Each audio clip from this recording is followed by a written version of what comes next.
Hello friends, आज चलते बुली जा गोटे विराट पोखरी को मो स्वामी को कहली पोखरी कौन मत देख नौ कौन पोखरी देखनी आम गाँव पूरा केते पोखरी स्वामी कहले चाल तो देखू। ये पोखरीटीर ना हूँ दलपत सागर। ये मॉर्निंग वॉक एवं नाइट वॉक करने गोटे हूँ बेस्ट प्लेस। ये देखु वॉक करने पोखरी चारिपटे गोटे वॉक रोड आ सीरियसली मु आसला पर देखिली सतरे गोटे विराट पोखरी माने एते बड़ पोखरी जे आखि भी पाउनी।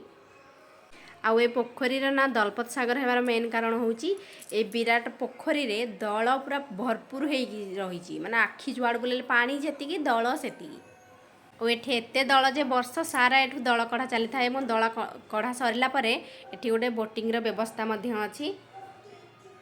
आउ एठी वर्ष को गोटे फेस्टिवल सेलिब्रेट करती माने पोखरी चारिपटे पूरा दीप पूरा लगे कौन गोटे करती किंतु सेटा मु जानिनी कौन सेटा सेलिब्रेट करती किंतु देखी सेलिब्रेट करती बोली।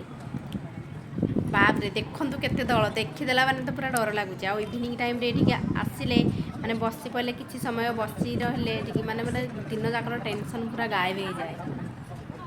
आ संध्या हला माने एठे एते सारा लोक आसंती माने बसिया भी जगह मिलेनी।